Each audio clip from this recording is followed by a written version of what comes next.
Hello, everyone. Welcome to Grid Live Wrap-Up. Joe Samaniego here, along with Alex Anderson, Isha Azim, Jackson Lambros, and Kobe Lambert from the podium finish. A big thank you to all our Patreon subscribers calling the show, Mark Robin and David, the latest one to join our Patreon investor list to help us get to $500, get to the track much more frequently, and of course, all the folks that buy us a cup of coffee, especially for all the members here at the Grid Network team. Always appreciate it. And one of the things I know when it comes to the racing coverage here, we got to start with Formula One. Belgian Grand Prix, an unstoppable Max Verstappen wins again, bringing several drivers' championships hopes to an end. Taking a quick look at the drivers' standings already is looking pretty bleak. Those in red mathematically out, but really didn't have much of a chance. So Alex Albon, Nico Hulkenberg, Valtteri Bottas, Juan Yu Zhou, Yuki Tsunoda, Logan Sargent, and of course Nick De Vries, who mathematically is out, Daniel Ricciardo as well, but of course he just got into the series this year after being away. However, for everybody else, it is looking really slim right now. Max Verstappen, another win. Red Bull, a record-breaking win when it comes to that old record with McLaren. Isha, starting with you, the drivers like Oscar Piastri, Lando Norris, Charles Leclerc, and Carlos Sainz, who are just barely still in the mathematical championship contentions, do they focus on trying to get ahead, getting those points, or the main objective of just trying to have the best race each weekend? I think that at this point, there's no point for them to really step it up too much to try to beat Max Verstappen because he's so far ahead. Even his own teammate can't compete with him. At today's race, there was a point where Max Verstappen was, I think, over 20 seconds ahead of Checo. So I think that all of the drivers, including Lando Norris, Oscar Piastri, Carlos Sainz, and Charles Leclerc, just need to focus on doing the best that they can for each race. And not try to focus on being a world champion because Max has already taken that this season. I totally agree with Isha. I mean, they're not winning this championship this year to be Max Verstappen. They just need to focus on next year or just focus on the constructor standings getting best of the rest behind Red Bull. We've seen in the past couple of years where drivers are clearly the ones to beat. Hamilton, going back to the other Red Bull, Sebastian Vettel, where it seemed like there was at least a fighting chance, and now this has easily been one of the most dominant performances I've ever seen. And if I'm anyone whose name isn't Max Verstappen in F1, my priority is already forget the championship fight. Just do whatever you can to get in the podium.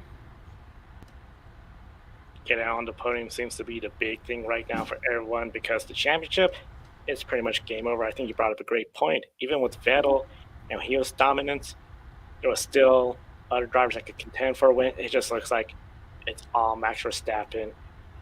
One potential challenger that we all were thinking of entering this race weekend, Oscar Piastri, especially after that sprint race where he was leading for a while until Max Verstappen got there.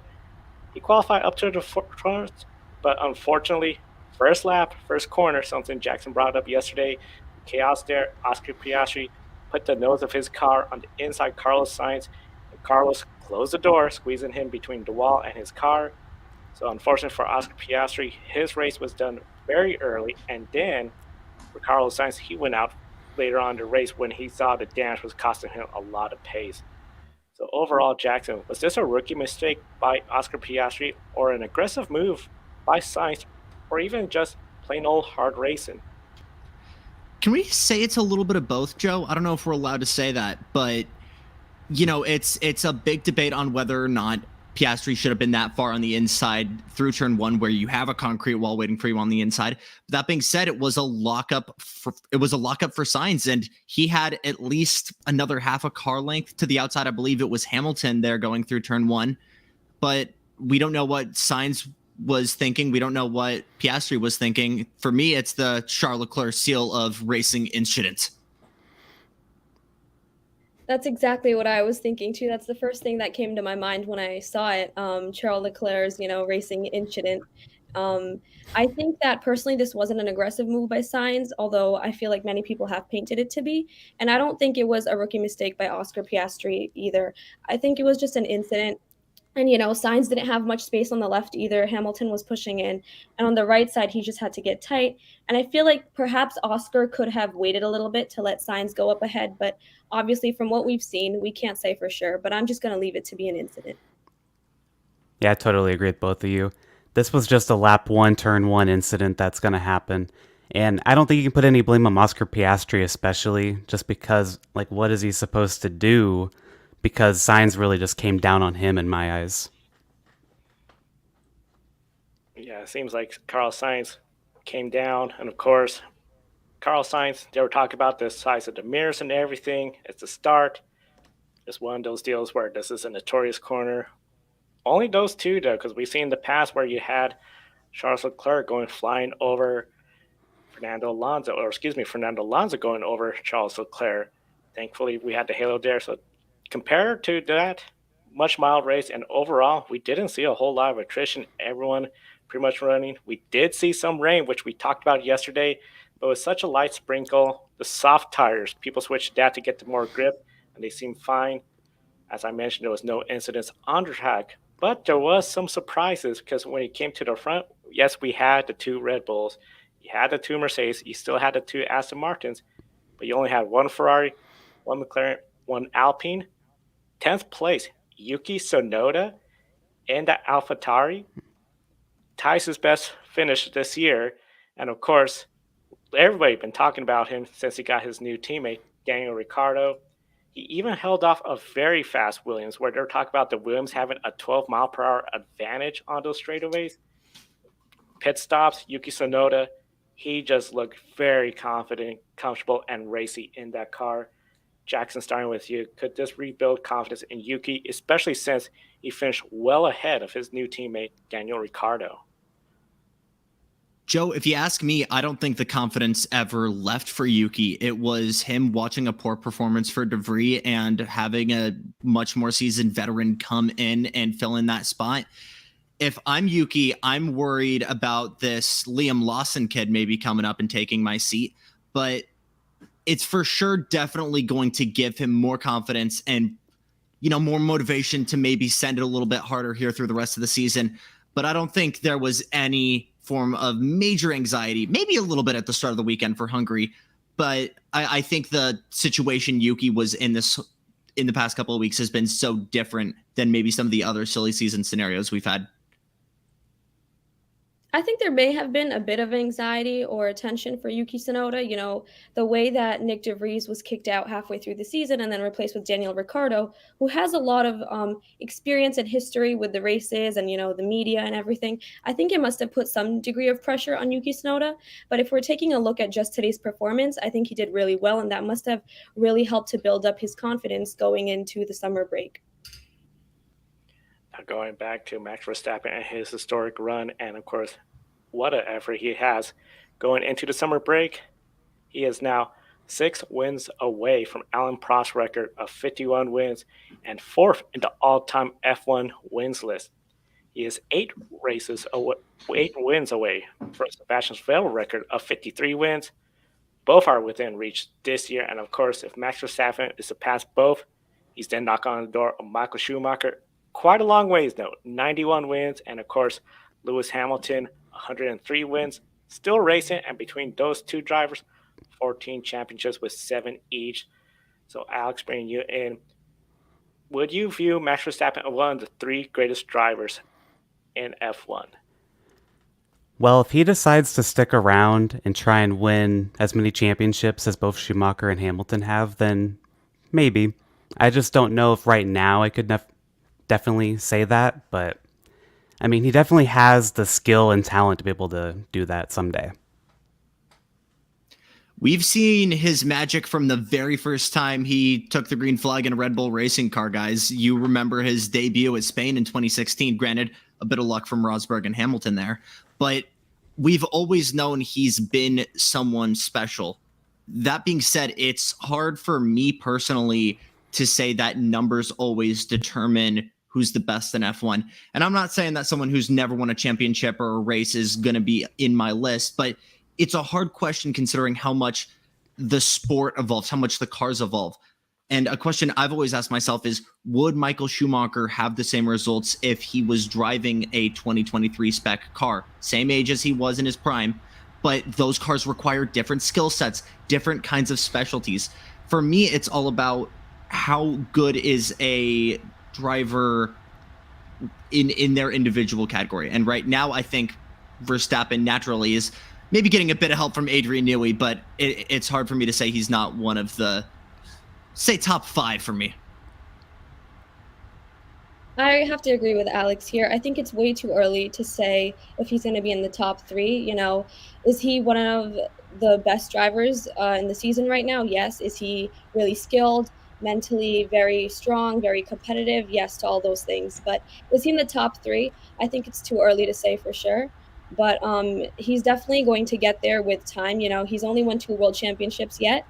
Probably a 3rd this season. But I think in the future, we'll definitely have him up there in the top 3. Looks like he'll definitely be up there. And one of the things, of course, when it comes to the Constructors' Championship, it's going to be really interesting to see what happens with that. Jackson, sounds like you had an additional point. One more point, before we talk with constructors, going back to what Alex was talking about, where if in your mind, if he sticks around and, you know, goes to fight that Schumacher-Hamilton record for 7, he would be considered one of the GOATs. Directly from Verstappen's mouth, if he just keeps winning, he's not going to want to be around because that's boring. He wants to potentially go do other things. I know he's said before IndyCar hasn't been an interest for him, but things can change. I could see a very long career for him in the World Endurance Championship. Heck, look at where NASCAR is. Literally, we could see Verstappen in 7 years in a Cup car for a full season. I'm throwing that out there. But what I'm getting at is, for Verstappen, it's not about being just the best Formula One, one of the best Formula One drivers of all time. I think it's just being one of the most well-rounded racing drivers in history.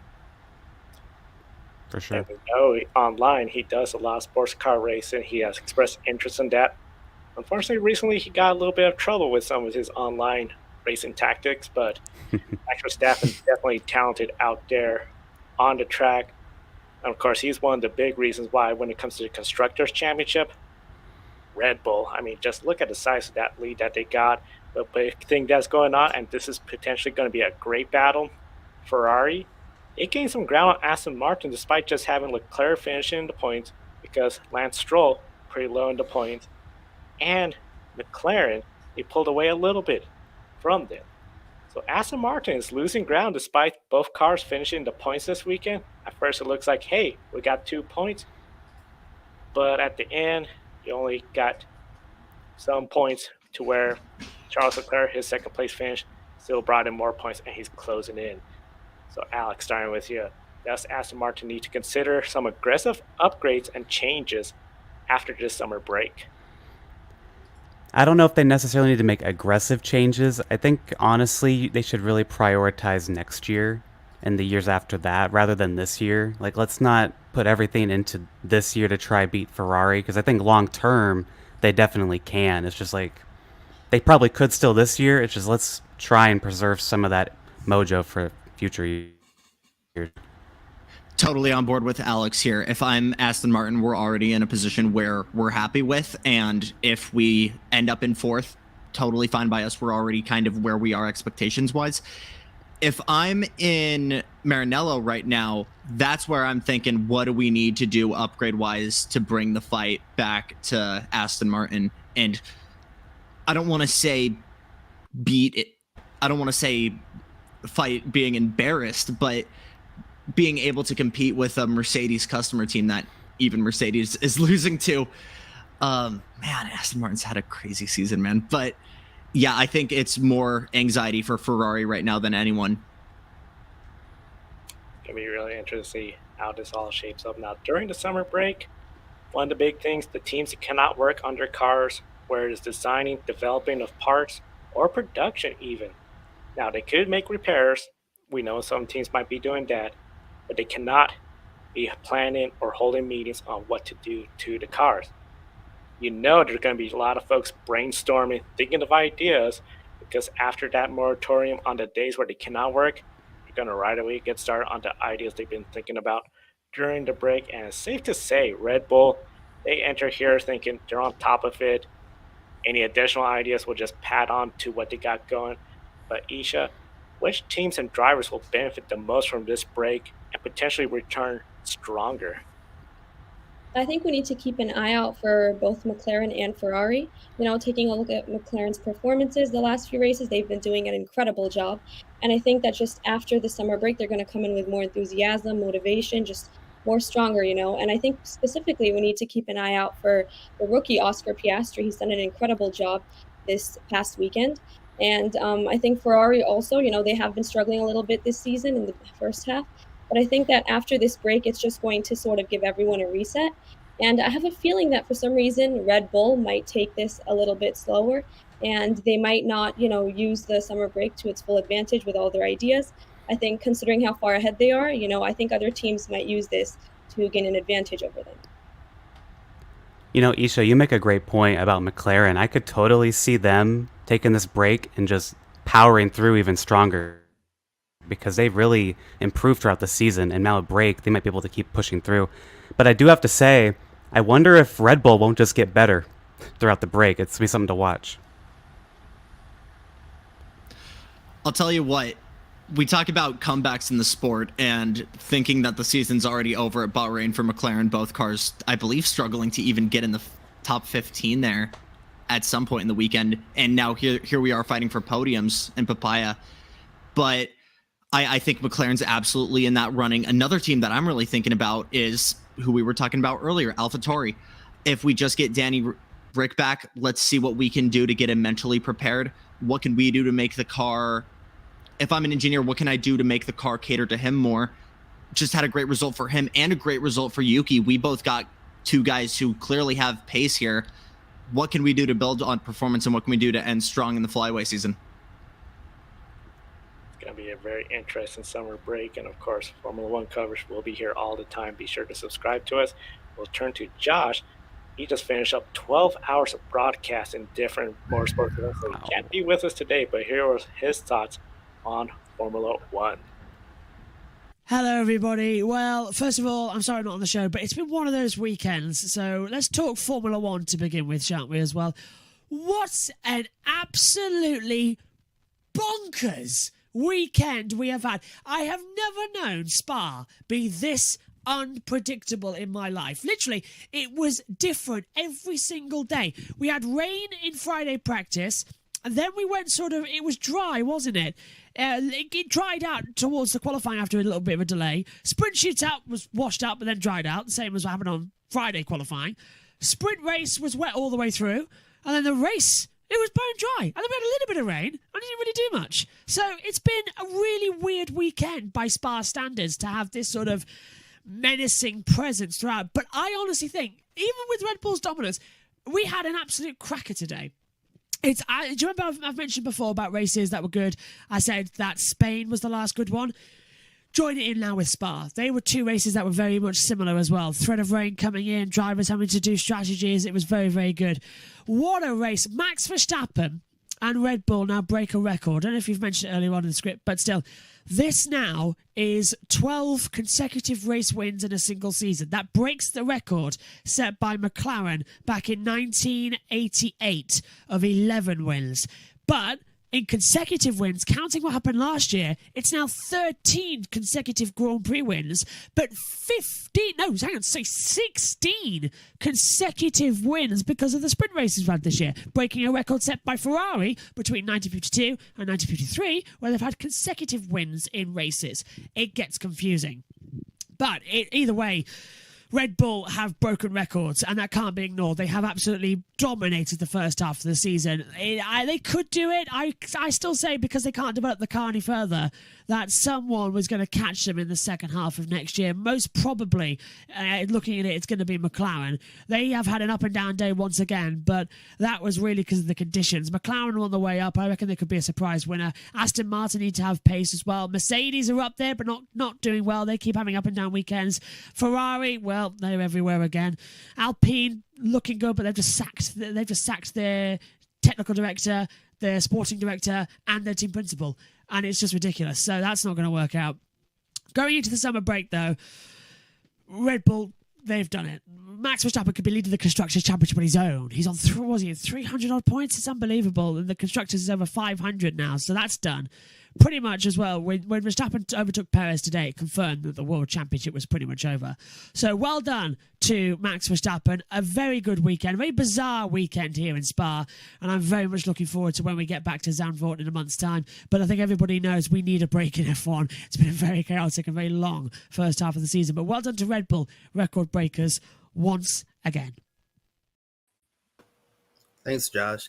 And next, shifting gears over to Formula E, a little more than 90 minutes after the scheduled start time, the lights went out to start the final Formula E race of the year. It's really crazy. We're already talking about the final Formula E race at the end of July, right before we hit the month of August, but that's just the way the Formula E calendar is set up.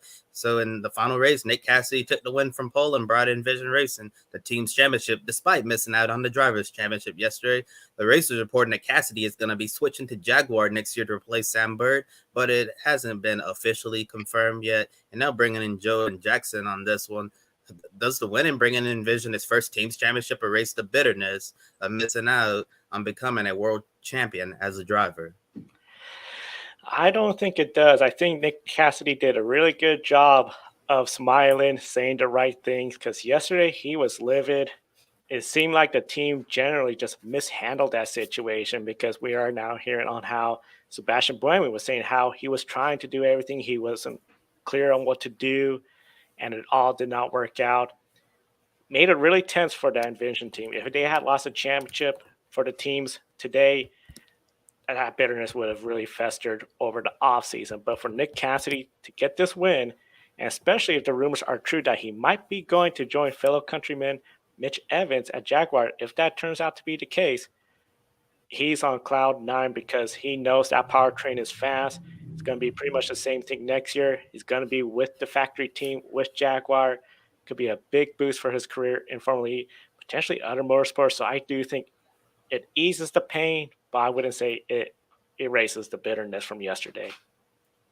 Nailed it on the head there, Joe. I think probably one of the hardest days for anyone working for Envision, going to track this morning and having to deal with that post-loss energy, we'll say, post-loss vibes. But, you know, it was kind of the same vibe on the radio as like when Albon got his first pole for Red Bull, right? And there was that Christian Horner radio, and it was like kind of bittersweet. It's hard for me to describe, but it for sure doesn't fix it, like you said, Joe. But I think it is absolutely making the best out of what was yesterday worst case scenario for Envision. Yeah, Jackson, one of the worst things that can happen in motorsports when two teammates come together, have no idea what Buemi and Cassidy were doing yesterday, but unfortunately just didn't work out and ended Nick Cassidy's chances of winning a championship one race early. And Joe totally agree with you about Cassidy saying the right things. He handled this like a true professional, although he he had to bite his tongue a little bit. You never want to end your partnership with the team this way, especially if it is true what the race has been before. Have been reporting about him going to Jaguar. Certainly don't want to end the partnership this way, but hey, at least you can salvage something out of it and getting a team's championship, a little something to celebrate before you move on to the next chapter of your racing career. And despite part of the track being indoors, the outdoor section was wet and the ring delayed the start of the race. Formula E doesn't have specific wet weather tires, but they have a groove tire for both dry and wet conditions. And we remember what happened last year in New York City when the rain came last year. It's easy for those cars to aquaplane on worn out tires. Lucas Degrassi was very vocal during the first red flag about wheel covers being needed to reduce the spray. Jackson, should Formula E and Hankook, the tire supplier of Formula E, should they look into developing a full wet weather tire for the conditions we saw on track today? You know, you got to give Hankook a little bit of benefit of the doubt, because this is their first season as a tire supplier for Formula E. And I think there is a lot of space for them to improve and build on where Michelin left off. But with the lower speeds compared to, say, F1 or IndyCar that these cars are achieving, I think a full wet compound is absolutely something that should be talked about, and some kind of easily placeable, some kind of easy solution for something like heavy rain. Absolutely. That being said, very, very weird conditions for the race today, because we have some tracks that have, I guess, indoor sections. Monaco as something that comes off the top of my head as having the tunnel section, but nothing quite 50-50 to the scale of London. So if I'm Hankook and Formula E is thinking about it, maybe a bit of extra money to make some special compounds for that race. I don't know. You bring up a great point, because they were talking about how in that Excel Energy Center that they call there, it was almost like a sandpaper type surface in the inside section. So you couldn't just push someone and they slide out. It was a lot of grip. So you were going to wear out those tires quickly. And my concern was, if you're wearing those tires out in that indoor section really badly, and you get to the outside section, if we get more rain, you're going to be in trouble, because you're going to have little to no grip. One of the big things I feel, Hankook, this is their first year. We know the chances of a heavy rain event are slim, but it does happen. I don't think it can hurt to have a couple sets of tires for in a situation like this, because it would have allowed the race to start earlier. I think, as Lucas deGrassi said, if we have the wheel covers, because we're not changing tires, and this kind of wet conditions, I don't see this being like F1 where you're going to have everyone trying to start on intermediates. Just call it a wet start. Everyone on the same tire, put the wheel covers on, reduce the spray. I think it'd be a great show. But overall, I will say this. I think race control, the drivers, they all handle it great, because last thing we would want to see is just they get into the wet, and then you have 8 cars crash, a red flag, and then essentially could impact the championship when drivers, fans will be critical of that. I think they handle it right today. Yeah, totally agree with you, Joe. I think Race Control did a great job. And Jackson, you mentioned about Hankook being their first year as the sole tire supplier of Formula E after so many years with Michigan. Had to cut them some slack, but I think they've done a really good job for their first season. Really Absolutely. looking forward to seeing what they can do moving forward as they continue to develop better tires for Formula E racing. I totally agree. I think that it can't hurt for them to look into developing full-blown wet weather tires for these type of track conditions, because the tires they have right now, unfortunately, it just doesn't work with what we saw in London today. But I still think the future is going to be pretty bright between Formula E and Hankook. We'll see where this goes from here. And as we all know, Jake Dennis became the 2023 ABB FIA Formula E World Champion yesterday, locking up the title a race early.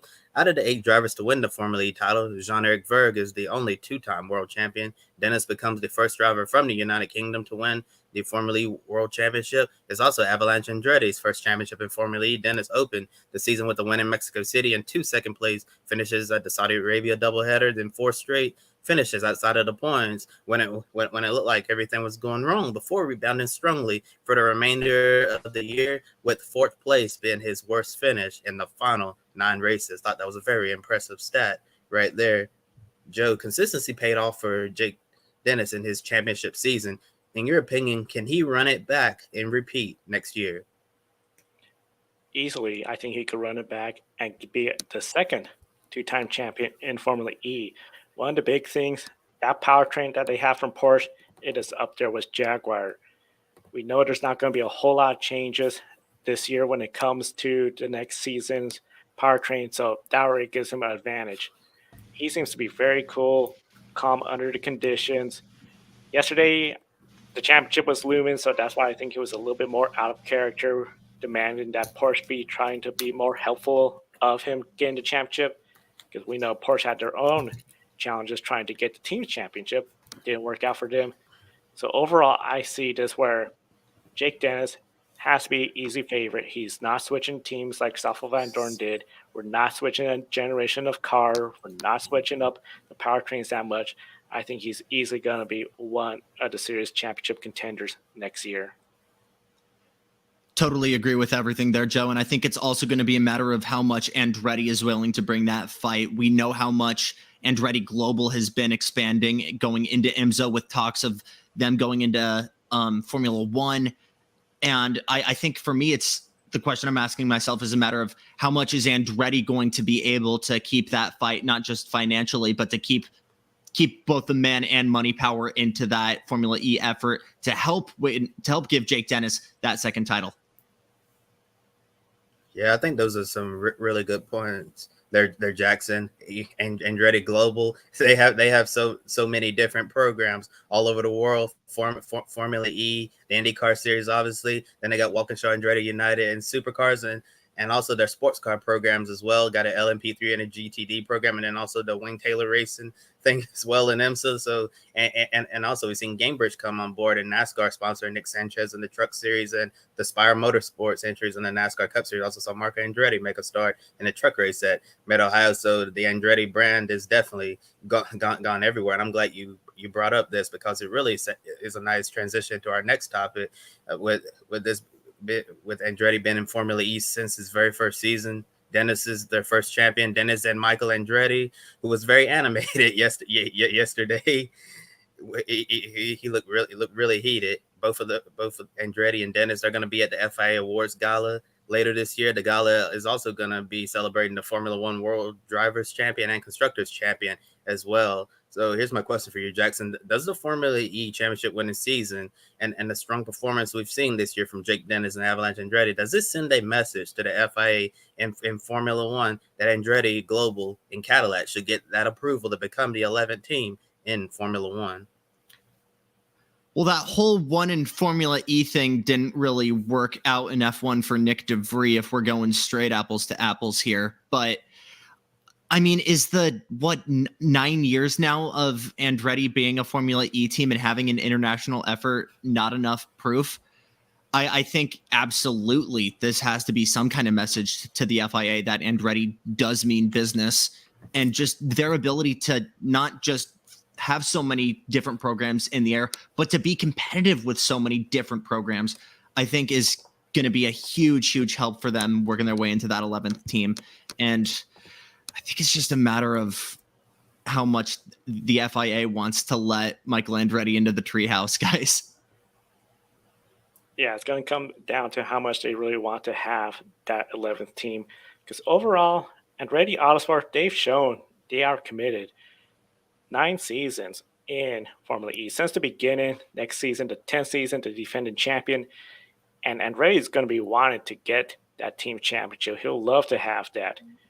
We've seen when it comes to F1, sometimes you have these teams that they come in and they just don't seem to be in it for the long haul. They don't last long. I don't anticipate that with Andretti. I think they're bringing in serious partners with Cadillac, with their investment in a Andretti global headquarters. They really are doing everything right. It's just really unfortunate. I think it just seems to be some of the politics within the FIA F1 in allowing that team, because at the end, this, I feel, really demonstrates that he is serious when it comes to competition. It's not just we're here, oh, we didn't do good in a couple seasons, we're gone. There were some seasons Andretti did not look that great in Formula E. Now they're looking really pretty. All the programs you mentioned, Kobe, that they're involved in, they're just expanding, and I think it just makes sense that they're proving it. At that FIA event when Jake Dennis there, Michael Andretti is going to be there, and he's going to probably be doing his best to talk to folks, especially if they still haven't decided the future of the 11th F1 team. Yeah, regardless of what Formula One and the FIA decide, Andretti don't have anything else to prove to anyone. They've already proven in all of their racing efforts that they're serious, that they're not going to just be here for a couple of years and then be like deuces and peace out of Formula One. I think if we see Andretti go to Formula One, they'll be there 10, 15, 20 years from now. They're committed. They're serious. Their partners, especially Gamebridge, want to do this.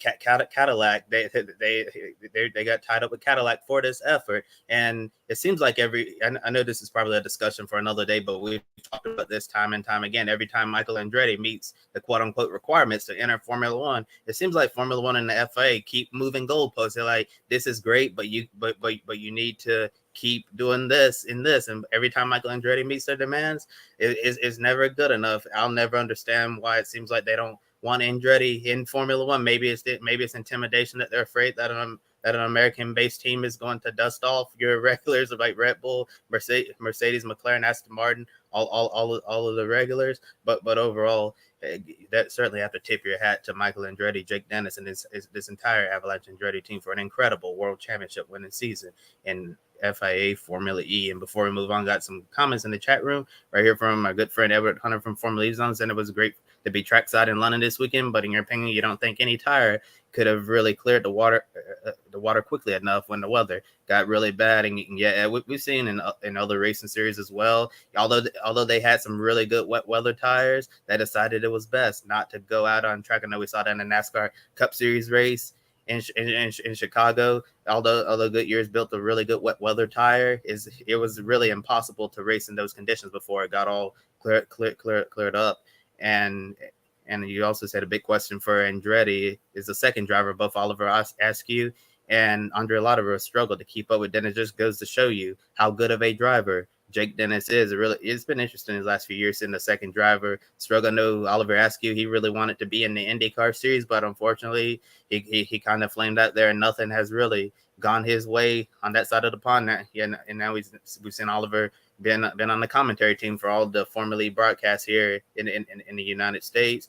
And then Andre Lotterer, I've always thought he cared more about the World Endurance Championship. I saw how happy he was to go back to run the 24 Hours of Le Mans, to be racing with the factory program again. So I feel like that Andre Lotterer's heart is definitely in endurance racing, and it would not surprise me if we see him bow out at the end of the year or the next few seasons, though, to completely focus on endurance, because I feel like that's where he's best at right now. I'm not really sure who Andretti would hire for that second seat, but we know who got kicked out of Formula One. Nick DeVries.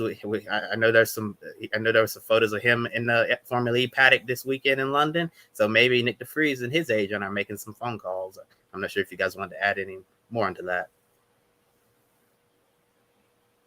Okay.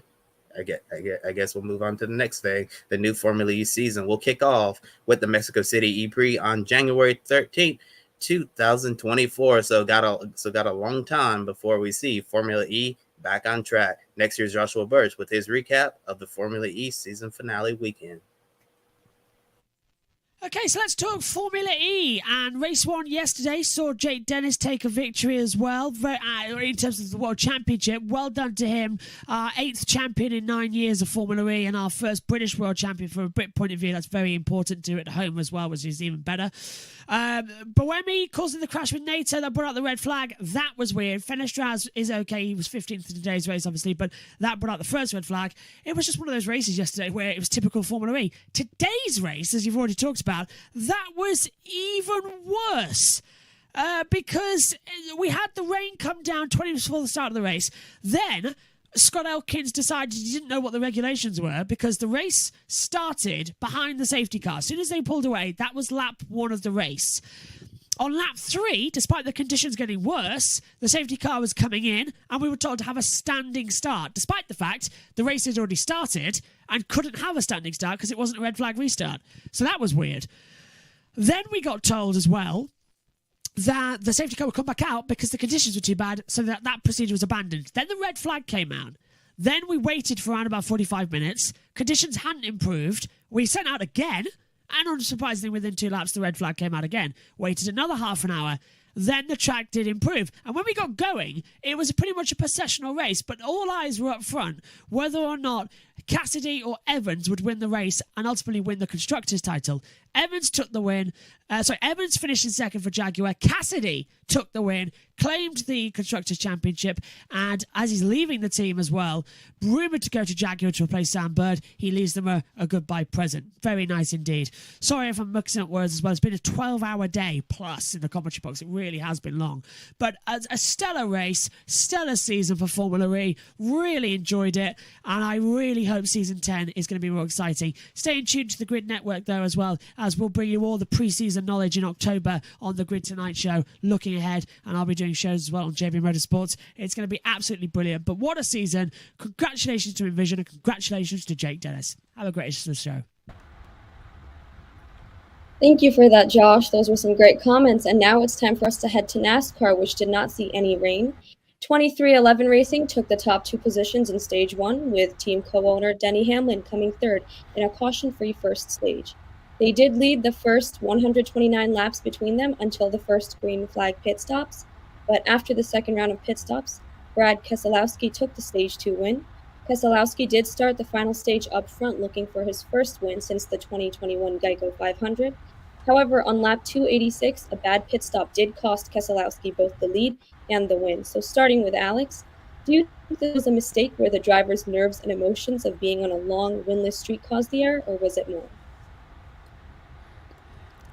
I know Brad really wants to win as a team owner, like really, really, really badly, and I have a feeling this is more just a driver error, but he might be trying just a little too hard. Like he led, I believe, the most laps in this race. He led a lot of laps, and it looked like it was going to be his race, but then this error cost him, and then his teammate Chris Buescher went on to win just because of that. Yeah, I felt like he was trying really hard. He made a pit stop. I thought he had gone over that orange box, which we saw Eric Almirola, Tyler Reddick later on did that mistake. I was afraid he was going to get a penalty for that, but apparently that wasn't the case. But locking up the tires, sliding to the pit stop in such a horrible angle, then when he exited, it just seemed like he did not have the car and the pace, potentially the dirty air. It just not going for him, and it went from a lot of potential to win out. I would think it's more on the driver error side, just pushing it a little too much. I think easily, like we know drivers will always remember the ones that got away. This is going to stand out. It's going to sting. Same time, it has to be bittersweet, especially with who won this race. Yeah, I agree. I think it was definitely a few driver errors that we saw happen, and ultimately his teammate Chris Buescher did win the Cookout 400. It was the first win in 2023, and it has now put him in the playoffs. So starting with Alex again, how big of a statement is it to see RFK in the playoffs and this time with Buescher? Yeah, it's huge for RFK. They haven't been in the playoffs since 2019 with Ryan Newman. It's been quite a bit. And they've been in the playoffs on points, but now they are locked in with Chris Buescher with that win. And I think Brad Keselowski will make it in on points at the very least, too. Very impressive. I'm so happy to see it for RFK. They've been struggling the past decade, ever since a whole bunch of drivers left the team. And I'm very curious to see how they do in the playoffs, because last year, Chris Buescher did get a win in the playoffs. He was not in the playoffs when he got that win, but never know. He could go back-to-back there and advance in the playoffs.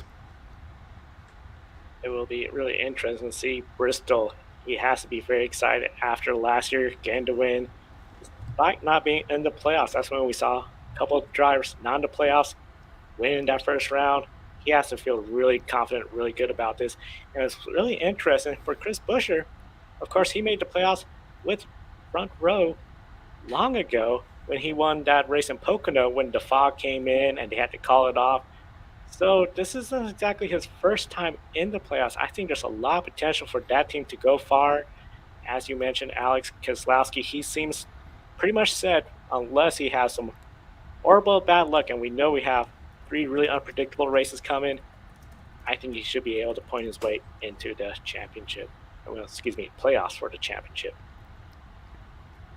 Yeah, and Chris Buescher, he is the real deal, in my opinion. I think he's just kind of struggled with RFK because, as I've said, they've been kind of behind. But he won that Xfinity championship about a decade ago now, and he's always had it.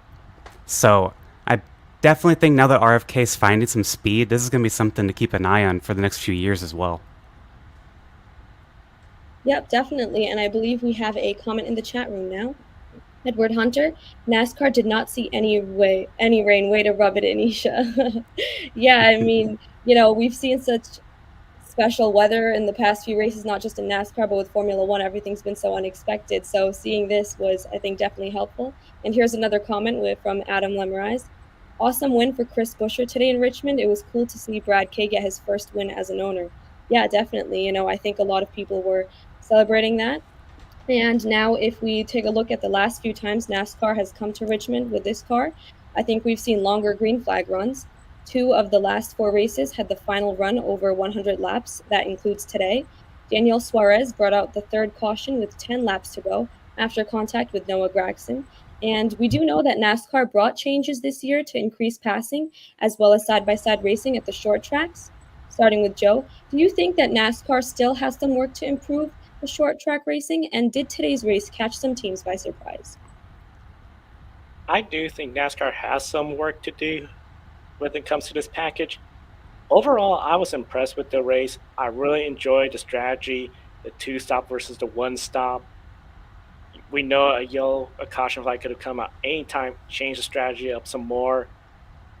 However, we do know there are a lot of fans, when we talk about short track racing, they anticipate that we're going to see beating and banging plenty of cautions like at Martinsville, Bristol, um, eventually North Wilkesboro, so we would go back there. Of course, this year, very different circumstances.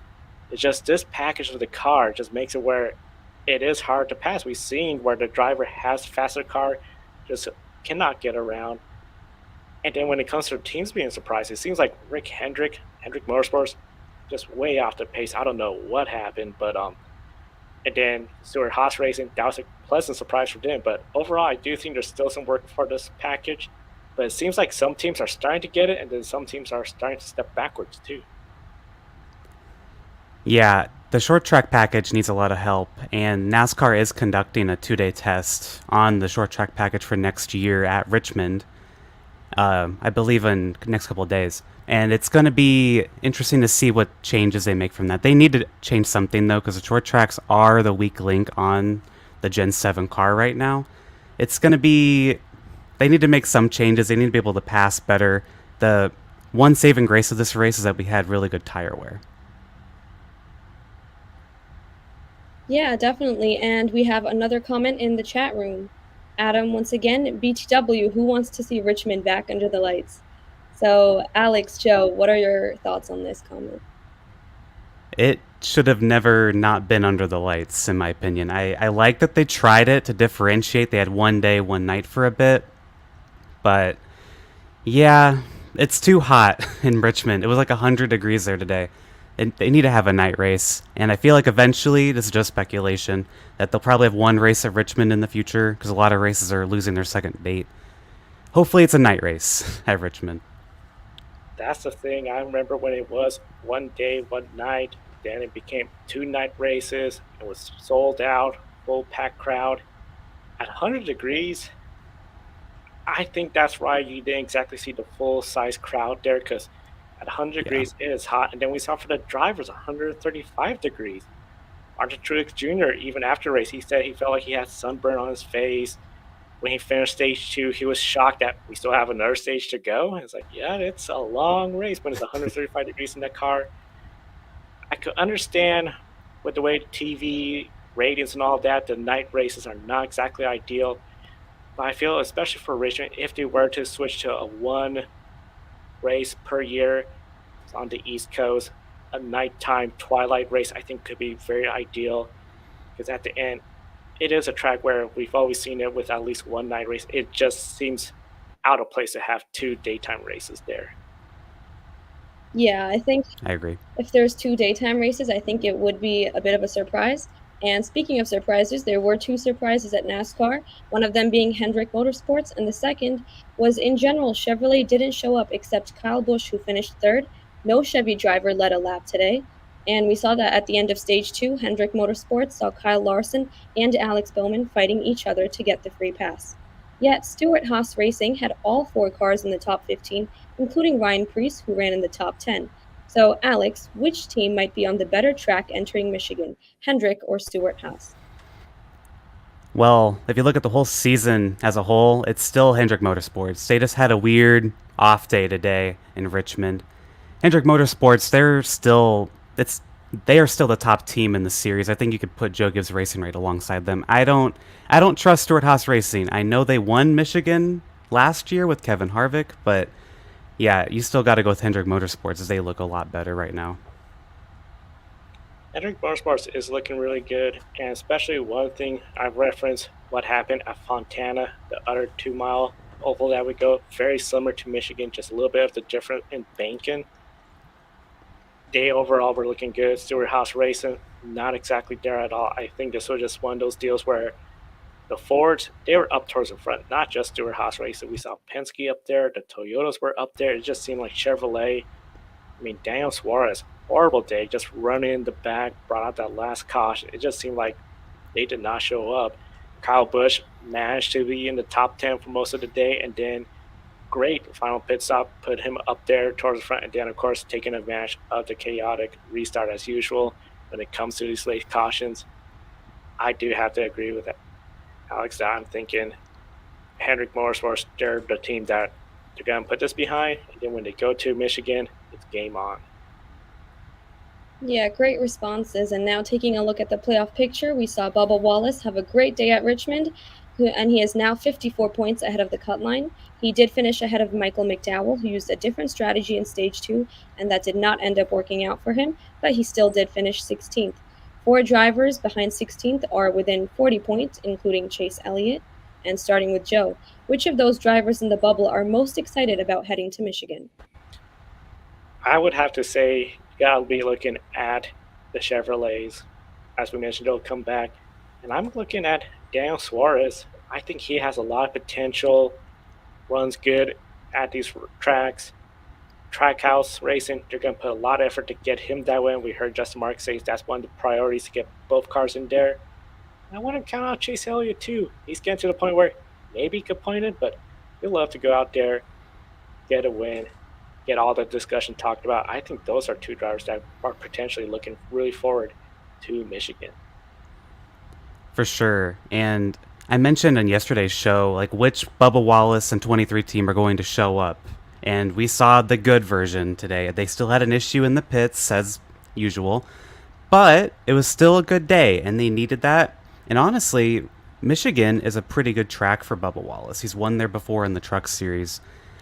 I could see him competing once again, but if you're going to look at the bubble, I think Chase Elliott, this is a great opportunity for him to get that win to make the playoffs. And he made up 16 points today on that bubble, so I would really be watching Bubba Wallace, Chase Elliott next week for sure. Definitely, definitely. And now, last question for NASCAR. Everyone is wondering about Larson versus Hamlin. Larson had a very rough day. He pitted for fresh tires and moved Denny Hamlin out of the way. At the time, Larson was 2 laps down, and this did cost Denny his position to Ryan Preece. So, Alex, do you think Larson will move on and see it as even, or is it still ongoing between the two? I think this is still going on. I don't think it's over by any means. I think Kyle Larson made his point today, but they're still going to be racing aggressively against each other. They're going to be racing for a championship against each other. Like, this is far from over. And I don't think this was necessarily like, oh, I moved you and now we're done, we're moving on. I think it was just like, hey, you raced me aggressively last week and the previous times. I'm going to race you the same way. And I think that'll continue to happen. It's far from over, I feel, too. This was just, hey, I'm trying to get at least 1 lap back. I'm going to move you out of the way. But when it comes down to it, especially if they're racing for the win, that's where I feel we're really going to see Kyle Larson just really take advantage of the situation and use up Denny Hamlin to try to get that win, because we've seen that occur at Kansas where Denny Hamlin racing Kyle Larson really hard. And I think it's funny how at the time, Kyle Larson, well, this is just hard racing and people seem more forgiving, but that same move was to happen again at Michigan. I think a lot of people will be booing Denny, just saying that was dirty. And Kyle Larson, I think he would, if he was roles reversed, not afraid to do that to Denny Hamlin. It's going to be really interesting to see how this all shapes up between those two, the playoffs. And we're getting so close to the playoffs. One series, though, that doesn't have a playoff, though, is, of course, the Supercars series, the Repco Supercar series. And, of course, a lot of people have been following that, especially after we saw Shane Van Gisbergen pretty much shock the motorsport world with that big win at Chicago. And overall, this weekend, the Sydney Super Night weekend, we had Shane Van Gisbergen again there, and he proved why he's one of the best. And unfortunately, he proved me wrong, because I was thinking he hasn't won since April. I think Cody's not going to believe that I did not pick him for pick a winner. And he goes out there, dominates the race. Shane Van Gisbergen from pole wins the race. He is still third in the points behind Brody Kosecki, but he's closing up. And this morning, Andrew Van Leeuwen from motorsports.com reported that Van Gisbergen is intending to leave Supercars for NASCAR in 2024. Now, to be clear, Shane Van Gisbergen coming to NASCAR isn't guaranteed or officially confirmed yet.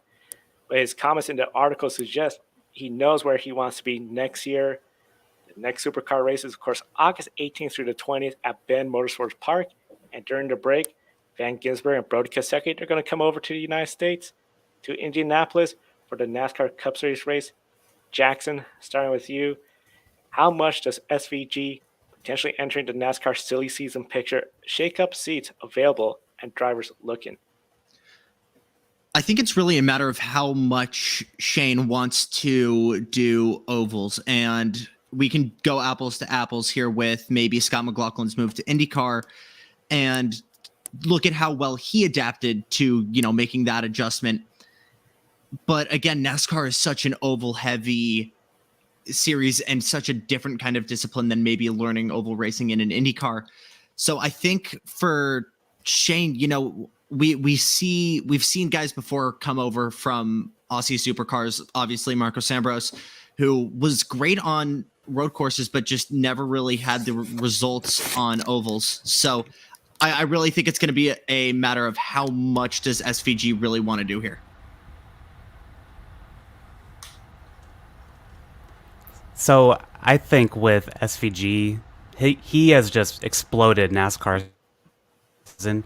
As we saw the announcement with Justin Haley last week going to Rick Ware, I really think that has a lot to do with SVG in one way or the other. I don't know how necessarily, but the 31 car colleague is open now, and I don't know is who's going to buy a charter to fit him in. And then I noticed in SVG's press conference when they asked him this question, like, hey, are you going in NASCAR full time next year? He's like, I don't know if it'll be full time.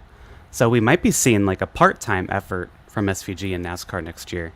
So there's a lot of questions that we don't know. And if what you're saying, he has a whole month of no supercar racing to talk with teams. He's going to be in the States. I think there's going to be a lot of things happening. Potential a lot happening when it comes to the Supercar Series and the future of Shane Van Gisbergen. Comment in the chat from Anna is SVG does move full-time to NASCAR. It'll take him time to learn each track. By the way, nice Scotty Mac poster. I do like that poster. It is a pretty poster indeed. So one of the big things. I really like it. Thank you.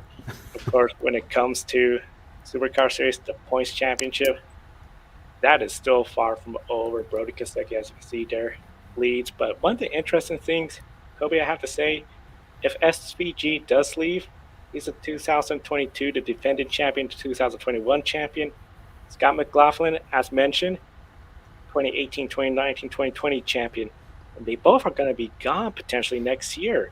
So from 2018 to 2022, their champions are gone. If SVG wins it again, that'll be really odd. Your defending champion leaving. So I have to ask you, when a series loses both of their most recent championships, drivers, dating back from 2018, does this diminish the series? Or does it add that series to the map of, hey, if you want a driver capable of winning IndyCar, potentially NASCAR and other series, you got to look at the Supercar Series. I definitely don't think this diminishes the Repco Supercars Championship in any way. If anything, it's a testament to the series and how good these drivers are. When Shane Van Gisbergen won on the Chicago Street Course, he said the top 10 in the championship. You see right here on the screen, any one of them could get on a cup car and do the exact same thing that he did. I'm not so sure if all of them, but certainly a lot of them on the list could certainly go out there and perform really well. It's going to be interesting to see how Brody Kosecki gets along in a couple of weeks' time at the Indianapolis road course. But it's Supercars. They just have some insanely talented drivers. That the Aussies and the Kiwis who are racing that series down under, they're built differently. It's been amazing seeing what Shane Van Gisbergen has been able to do with his career. Scott McLaughlin as well. And I certainly think a lot more racing series around the world are going to be looking at Supercars when they're looking at driver talent to add it. In IndyCar, you don't necessarily. I guess it just shows you don't necessarily have to look on the road to Indy ladder system or drivers who getting kicked out of Formula One, someone from Formula E looking for a new chance, an endurance star looking to go into IndyCar. You don't necessarily have to look there. In NASCAR, you don't necessarily have to look in Xfinity trucks or ARCA or late models on the short tracks or even dirt and all of that. You can look at the Supercars because SVG showed drivers down under can get the job done just as well as those who are on the current ladder system, and it will not surprise me if we start seeing some teams from abroad start to invest in supercars. Why do you think Roger Penske got tied up with Dick Johnson Racing for a handful of years? He found Scott McLaughlin and took Scott with him. As soon as Scott McLaughlin went to IndyCar, guess who left Dick Johnson Racing? Roger Penske. And I really think that it just shows that we should have a great amount of respect for the great championship that Supercars is. I couldn't agree more, Kobe, but I think it's got to be to an extent a two-way street on supercars. And, we see so many cars or so many drivers coming over to America to come and race. And the most recent example I can think of off the top of my head is, Hinch and Rossi going over and giving Bathurst a shot. And I want to see so much more of that. Give me, off the top of my head, Andy Lally. Guy can rip in literally anything. Put him in a supercar. Sage Karam, always fast in an Xfinity car.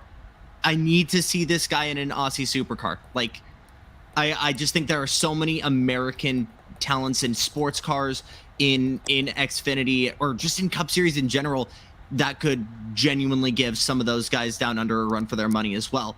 And that being said, these Australian guys don't just want to come here and run IndyCar and NASCAR. They just want to go drive anything. We heard Augustin Canapino's announcement for going back to do Australian stock cars.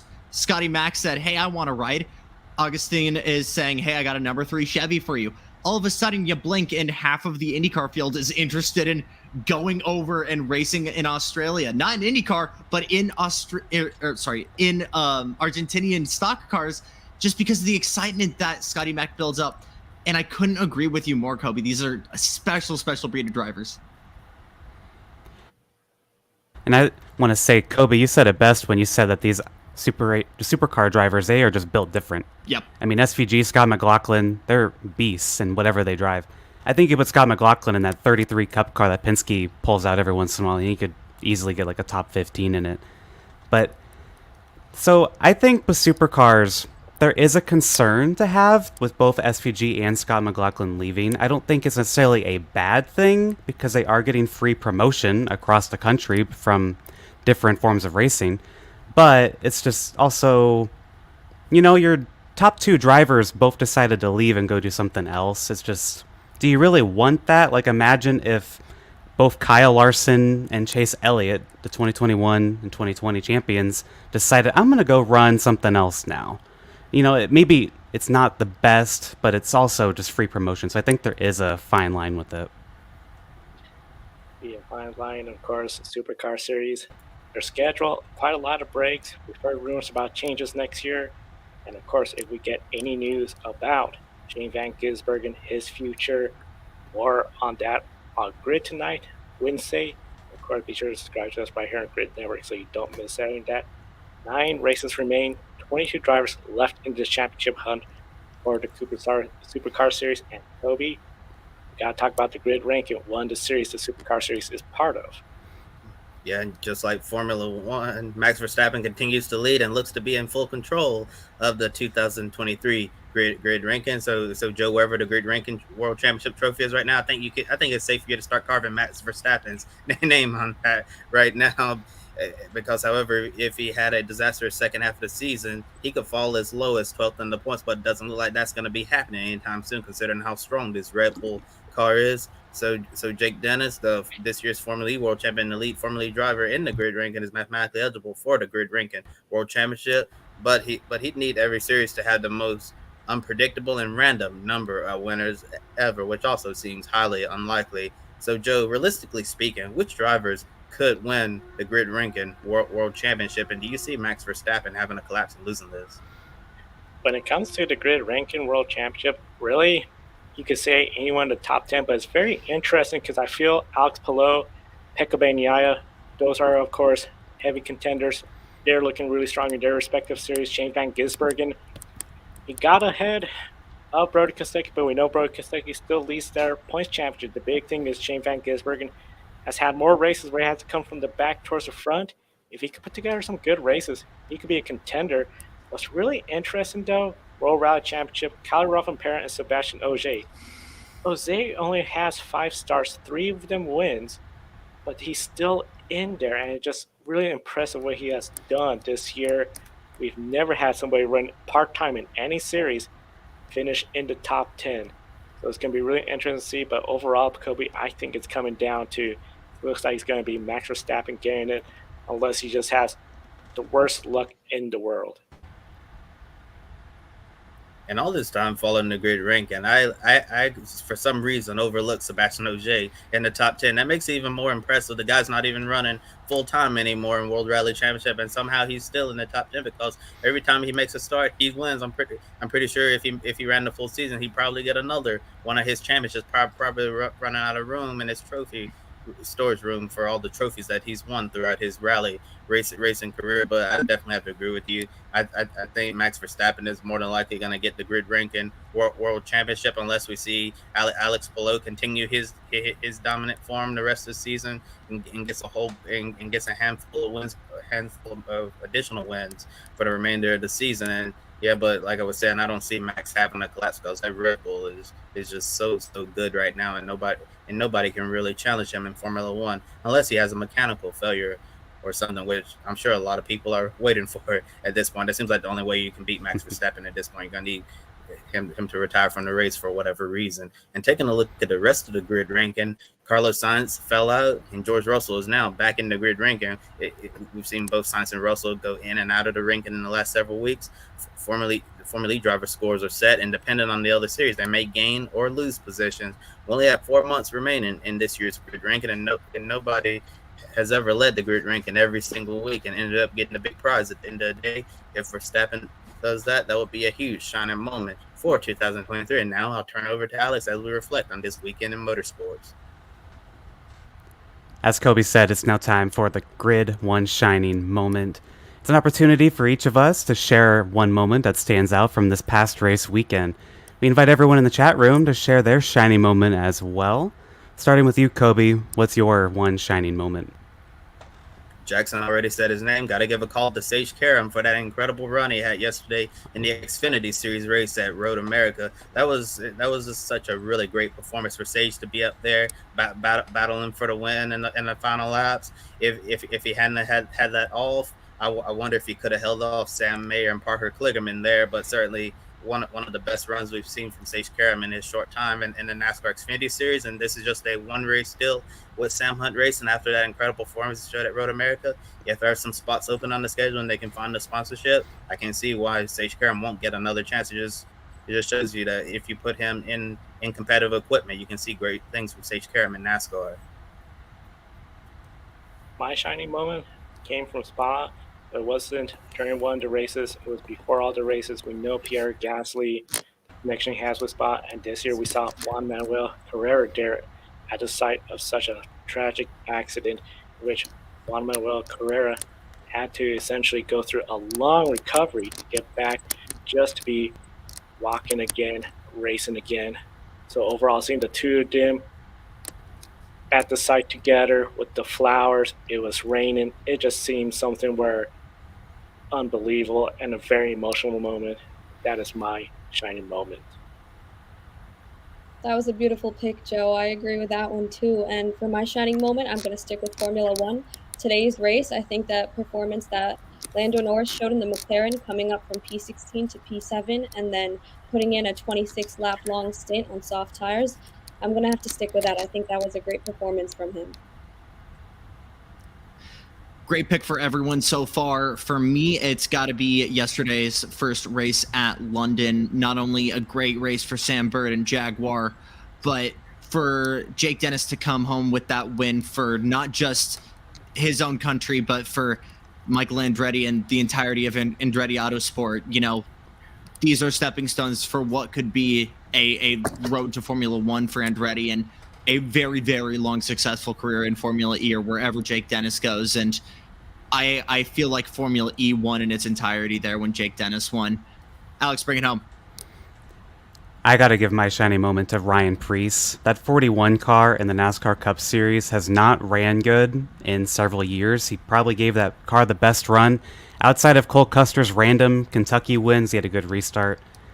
This was probably the best run that 41 car's had since Kurt Busch drove it about 5-6 years ago now. And Ryan Preece finished 5th in that 41 car's battling for second at one point. I got to give it to Ryan Preece. All great shiny moments, and of course we are out of time. Big reminder, be sure to subscribe, hit the bell icon. Don't miss any of our programs here on YouTube or wherever you live stream our programs. Of course, we're going to be on the air with Grid Tonight, the latest motorsports news. Invest in us through Patreon. Call the show Mark, Robin, David. They invest in us each and every month, helping us get to the track, pay the bills, and stay on the air. And of course, a big thank you to everyone that comments, likes, subscribe, and share with your motorsports family and friends. So that way we can continue bringing you great coverage throughout the motorsport year of 2023. For Isha, Alex, Jackson, and Kobe, I'm Joe. Thank you for watching today's program. We'll see you next time. Thank you for watching us right here on YouTube. Be sure to subscribe and check out some of our other videos, including Life on the Grid, where we interview folks from the motorsports industry. Thank you for watching. We'll see you next time.